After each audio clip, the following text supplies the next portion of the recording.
Hello everyone, this is Priyanka and welcome to pre explore. So आज हम discuss करने वाले हैं भाषा और विचार को, यानी कि लैंग्वेज एंड थॉट्स। और नॉम चॉम्स्की लैंग्वेज से किस तरीके से रिलेटेड है, इन्होंने कौन से किस लैंग्वेज में किस तरीके से बात करी हुई है ना। सो खैर लैंग्वेज में सबसे ज़्यादा इंपॉर्टेंस किसी का है तो वो नॉम चॉम्स्की का है। सो इन सभी टॉपिक्स पे हम डिस्कस करेंगे ना। और आपने देखा होगा सीटेट ने कल एक नोटिफिकेशन डाउनलोड किया है अपने ऑफिशियल वेबसाइट पर कि जो आपकी एग्ज़ाम डेट है ना वो चेंज हो चुकी है।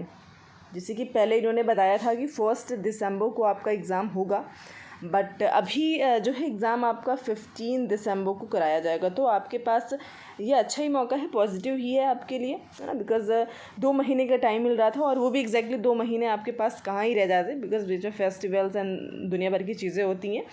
तो 15 डेज़ आपको एक्स्ट्रा मिल गए हैं, तो आप अभी से लग जाइए प्रिपरेशन में, ठीक है। और हमारी क्लास का तो पता ही है आपको कि हम 3 डेज़ फ़िलहाल PYQs प्रैक्टिस कर रहे हैं और CDP, जैसे कि मैंने कहा था कि मैं डेली आपको प्रोवाइड करने की कोशिश करूँगी, ठीक है। और वो कोशिश आज से शुरू है, ठीक है। और होप सो कि ये कंटिन्यू चलती रहे ना। तो चलिए शुरू करते हैं, टॉपिक की तरफ मूव ऑन करेंगे। PDFs आपको पता है कि टेलीग्राम से मिल जाएगा ना। जितनी भी क्लासेस अभी तक हो चुकी हैं वो सारी PDFs आपको वहाँ पर मिल जाएंगी। लिंक आपको डिस्क्रिप्शन में मिल जाएगा, ठीक है। बात करते हैं भाषा की। भाषा विकास की बात करते हैं ना, तो देखिए भाषा का जो विकास है, साश्वावस्था और बाल्यावस्था में बच्चा जो भाषा सीखता है वह उसकी प्राथमिक भाषा बन जाती है। देखिए शुरुआत में बच्चे का जन्म हुआ है और वो अपने घर में अपने माता पिता, अपने पेरेंट्स, अपने दादी दादा, अपने भाई बहनों के साथ घर में रह रहा है ना। और उसके आसपास जो भी लैंग्वेज बोली जा रही होती है ना, जो भी भाषा यूज़ करी जा रही होती है, उसी लैंग्वेज को वो ईज़िली एक्वायर कर लेता है, ठीक है।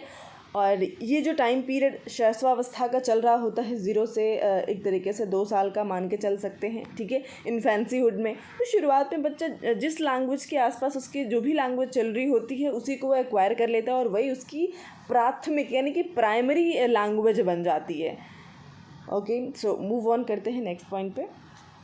भाषा के माध्यम से बच्चे अपनी भावनाओं को व्यक्त करने और समझ की क्षमता का विकास करते हैं। अब देखिए जब भाषा होगी बच्चे में तभी तो वो कुछ सोच पाएंगे। देखिए जो अगर विचार भी कर रहे हैं दिमाग में ना, तो उसके लिए भी लैंग्वेज की अंडरस्टैंडिंग चाहिए, है ना। प्रॉपर एक लैंग्वेज चाहिए जिसमें आप सोच रहे हैं, विचार रहे हैं, ठीक है। और अगर आप कुछ कहना भी चाहते हैं तो भी आपके पास एक भाषा होनी चाहिए ना। तो बच्चा भाई जो लैंग्वेज उसने सीखी उसी लैंग्वेज में वो व्यक्त करने की भी कोशिश करता है।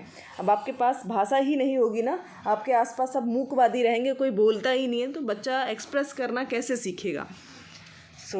अब यहाँ पे कुछ चीज़ें दी गई हैं, कुछ स्टेजेस जहाँ पे बच्चा किस तरीके से लैंग्वेज को सीखना शुरू कर देता है ना। कि जब शुरुआत का 1 साल होगा उस पर बच्चे कितने एकदम से बच्चा बोलना शुरू नहीं कर देता है। वो धीरे धीरे ही चीज़ें एक स्टेप टू स्टेप वाइज होता है ना। जैसे कि हर एक चीज़ आपने देखा होगा कि जैसे नैतिकता है बच्चे में, तो वो क्या होती है, एज के अकॉर्डिंग उनकी जो मोरालिटी है वो चेंज होती रहती है और उस हिसाब से वो सीखते हैं उन चीज़ों को। तो वैसे ही भाषा भी है, लैंग्वेज भी है, जो कि स्टेज में डेवलप होती है ना। तो यहाँ पे 6 चरण हैं, ठीक है। 6 चरणों में बच्चा जो है भाषा को सीखता है। पहला जो चरण है आपका फर्स्ट स्टेज की बात करते हैं, तो फर्स्ट स्टेज में शुरुआत में जिसे हम प्री लिंग्विस्टिक स्टेज भी कहते हैं, पूर्व भाषाई चरण कहते हैं ना। और इसी से आपका क्वेश्चन पूछा जाता है, इसी स्टेज से, फर्स्ट स्टेज से। ये जन्म के 1 साल के बीच में, यानी कि 0 से जन्म से लेकर के 10 महीने के बीच में बच्चा जो है बैबलिंग करना, रोना, क्विंग और बड़बड़ाना, ठीक है, फालतू में अपने आप ही ऐसे कुछ ना कुछ चीज़ें वो बोलते रहते हैं, ठीक है। और ये होती है जिसे हम बोलते हैं पूर्व भाषाई चरण। जैसे ही सेकंड स्टेज में बच्चा एंटर करेगा, वो लगभग 1 वर्ड यानी कि 10 से 18 महीने के बीच में होगा तो एक शब्द बोलना शुरू कर देता है। और इस स्टेज को हम क्या बोलते हैं, तो हॉलो फ्रेज भी बोलते हैं, ठीक है। और सेकंड स्टेज जिसे हम टेलीग्राफिक स्पीच कह सकते हैं, और ये 18 से 24 महीने का बच्चा यहाँ पे हो जाता है, लगभग 2 शब्द बोलना शुरू कर देता है ना। जैसे कि क्यूट, डॉगी क्यूट, इस तरीके से आगे पीछे करके, मतलब सेंटेंस प्रॉपर नहीं रहेगा पर वो 1 से 2 शब्द बोलना शुरू कर देता है। स्टेज 4 में क्या होता है, मल्टीपल वर्ड सेंटेंसेस, यानी कि कई सारे वर्ड्स आ जाते हैं और उनको मिला करके फिर वो एक सेंटेंस छोटा सा बना लेता है। जैसे कि जो कुत्ता है वो कैसा है, प्यारा है, ठीक है। कुत्ता कैसा है, प्यारा है। और ये बच्चा यहाँ पे 2 से 3 साल का हो जाएगा। और स्टेज 5 क्या है हमारा कि कॉम्प्लेक्स ग्रामेटिकल स्ट्रक्चर, यानी कि यहाँ पे बच्चे ग्रामेटिकल रूल्स भी समझने लग जाएंगे।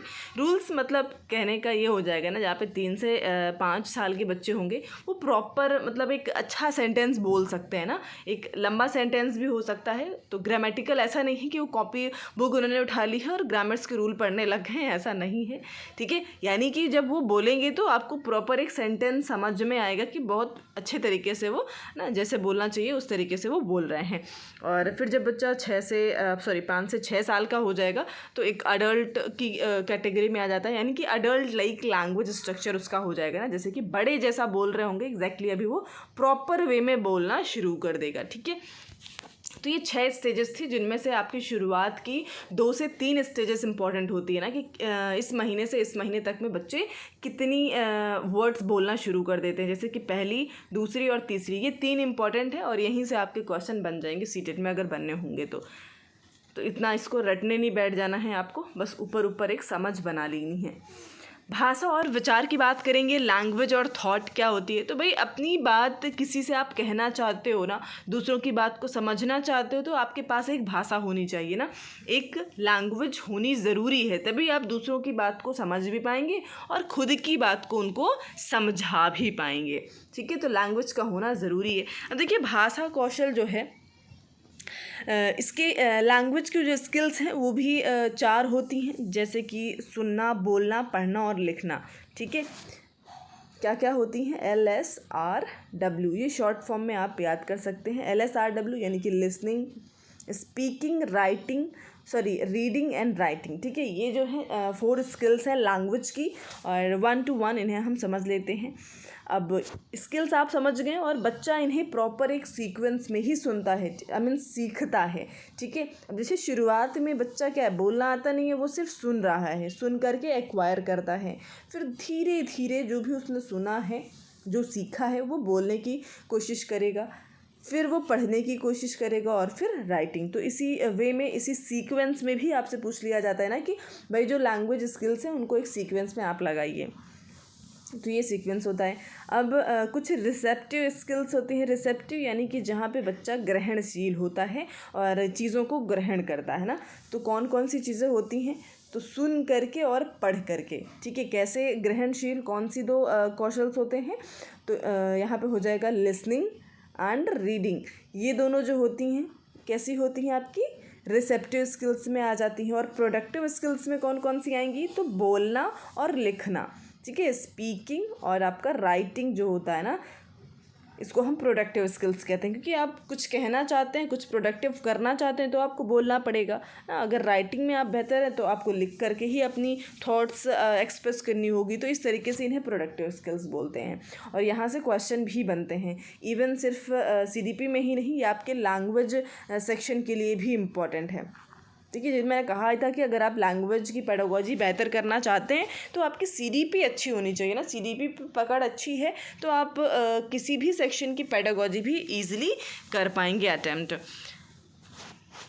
अभी सबसे इम्पॉर्टेंट पार्ट आपका हो जाता है ना, भाषा के कुछ भाग भी होते हैं, जैसे कि हम स्वनिम की बात करते हैं, फोनीम जिसे कहते हैं इंग्लिश में, ठीक है। तो फोनीम क्या होता है, तो ये किसी भी ध्वनि का सबसे छोटा यूनिट होता है, smallest unit of the sounds. जैसे कि अल्फ़ाबेट्स होते हैं ना आपके AEIOU ABCD, कुछ भी बोल सकते हैं, 26 अल्फ़ाबेट्स हो जाते हैं, तो वो सारे इसमें ही आपके इंक्लूड होते हैं। मॉर्फीम क्या होता है, तो मॉर्फीम क्या होता है कि ये स्वनिम को मिला करके ही आपका मॉर्फीम बनता है। फॉर एग्ज़ाम्पल एक ये देख पा रहे हैं, दूसरा मैं बता दूं आपको, जैसे कि री एग्ज़ाम आप कर सकते हैं ना।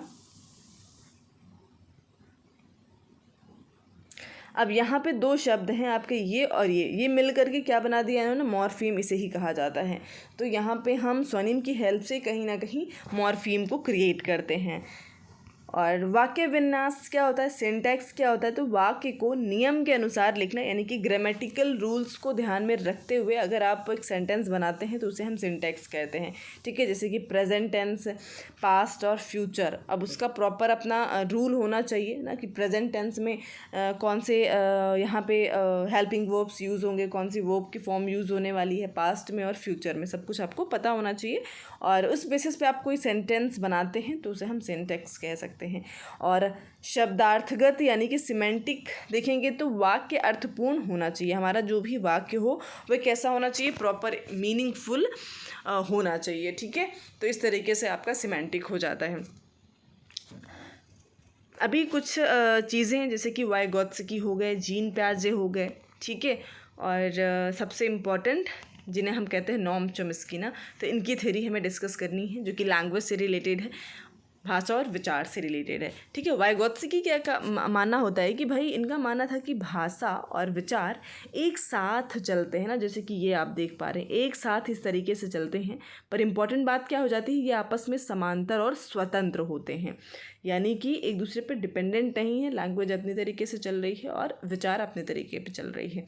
ठीक है, समांतर होते हैं और एक दूसरे से स्वतंत्र होते हैं, ये वाइगोत्स्की का कहना है। और जीन पियाजे कहते हैं कि इनका मानना था कि विचार जो होते हैं ना पहले आ जाते हैं बच्चे में, उसके बाद भाषा डेवलप होती है बच्चे में। ठीक है, इनका मानना था कि पहले बच्चे में विचार आता है, उसके बाद लैंग्वेज आएगी। तो ये दोनों ही आपको स्टेटमेंट याद होनी चाहिए, एज इट इज़ आपके एग्जाम में पूछने को दिख जाता है ना आपको क्वेश्चंस। नॉम चॉम्स्की क्या बोलते हैं, बहुत ज़्यादा इंपॉर्टेंट है लैंग्वेज के लिए और इनसे क्वेश्चन एक आता ही आता है। इनका मानना था कि बच्चे में भाषा सीखने की जन्मजात क्षमता होती है, एक इनेट एबिलिटी होती है। बच्चे एक जन्मजात क्षमता के साथ ही पैदा होते हैं और उनमें किसी भी लैंग्वेज को, जो भी लैंग्वेज उनके सामने आप रख देंगे उसको ईजिली एक्वायर कर लेते हैं। ठीक है, और एक डिवाइस भी होती है, एक यंत्र होता है बच्चों में जिसे इन्होंने नाम दिया था एलईडी। एलईडी यानी कि लैंग्वेज एक्विजिशन डिवाइस जिसे कहते हैं। ठीक है, तो इस तरीके से इन्होंने, ये इंपॉर्टेंट फैक्ट है, यहीं से आपके क्वेश्चन बनते हैं। और एक और रूल इन्होंने दिया है यूनिवर्सल ग्रामर जिसे कहते हैं सार्वभौमिक व्याकरण। अब ये सार्वभौमिक व्याकरण क्या है, तो इनका मानना है कि बच्चे जो होते हैं उनमें जन्म से ही एक इनेट एबिलिटी, जैसे कि मैंने पहले ही बताया, होती है। और ग्रामर के रूल्स को, ग्रामर के रूल्स यानी कि बच्चे क्या होते हैं भाई, शुरू उनके कोई सिखाता तो है नहीं कि आप ऐसे बोलिए, वो सुनते हैं और धीरे धीरे चीज़ों को एक्वायर करते करते उनमें ये सब चीज़ें भी एज के साथ डेवलप हो जाती हैं। तो यानी कि उनमें वो एबिलिटी होती है, बस उसके उभरने के लिए, निकलने के लिए वक्त की ज़रूरत होती है, धीरे धीरे वो उसे भी सीख जाते हैं। ठीक है, तो ये भी यूनिवर्सल ग्रामर जो रूल है इन्होंने ही दिया है नॉम चॉम्स्की ने। तो ये जो वर्ड्स हैं, की वर्ड्स हैं, ये आपको याद होने चाहिए। अब स्किनर और इवान पावलोव जो हैं, ये इनका जो काम है, इन्होंने स्टिमुलस और रिस्पॉन्स पे काम कर रखा है। तो इनका मानना है कि बच्चे को अगर आप कुछ भी सिखाना चाहते हैं ना, तो वहाँ पे आपके पास एक स्टिमुलस होना चाहिए और फिर बच्चे प्रॉपर उसका रिस्पॉन्स करते हैं ना। जैसे कि भूख लग रही है तो हमारे लिए स्टिमुलस का काम क्या करेगा, खाना करेगा। आप खाना रखेंगे तो हम प्रॉपर रिस्पॉन्स करेंगे। वैसे ही बच्चे हैं, अगर आप सिखाना चाहते हैं उनको, तो उनको उस वैसा ही स्टिमुलस आपको देना पड़ेगा, उद्दीपक देना पड़ेगा और फिर वो प्रॉपर प्रतिक्रिया करेंगे। जो भी आप सिखाना चाहते हैं वो ईज़िली सीख जाएंगे। सो आई थिंक यहीं पे हमारा कंटेंट वाला सेक्शन ख़त्म होता है ना। काफ़ी चीज़ें हमने डिस्कस कर ली हैं। स्टिल अगर कोई डाउट हो तो आप कमेंट सेक्शन में पूछ सकते हैं। अभी यहाँ पर आपको टेस्ट करने के लिए एक क्वेश्चन भी मैंने रखा हुआ है। इस क्वेश्चन को देखिए और इसका आंसर करेंगे आप कि नॉम चॉम्स्की के अनुसार भाषा प्राप्त करने की एक सहज क्षमता हमारी विशिष्ट मानव जैविक विरासत का परिणाम है, जिसे कहा जाता है भाई, जिसे क्या बोलेंगे, लैंग्वेज अडेप्टेशन डिग्री बोल सकते हैं, लैंग्वेज एक्विजिशन डिवाइस बोलेंगे, एक्सेप्टेंस डिज़ायर बोलेंगे, या फिर एक्वायर्ड डोमेन। तो क्वेश्चन अगर आपने ढंग से प्रॉपर तरीके से सुना है और थ्योरी पढ़ी है तो आप आंसर कर पाएंगे इस क्वेश्चन का ना। सो जल्दी से आप सभी को कमेंट सेक्शन में इस क्वेश्चन का आंसर करना है। यार हम फिर टॉपिक वाइज भी प्रैक्टिस करेंगे क्वेश्चंस की, जो PYQs टॉपिक वाइज होंगे आपके। ठीक है, सो आज के लिए इतना ही, मिलते हैं नेक्स्ट क्लास में नेक्स्ट वीडियो के साथ में। Thank you so much.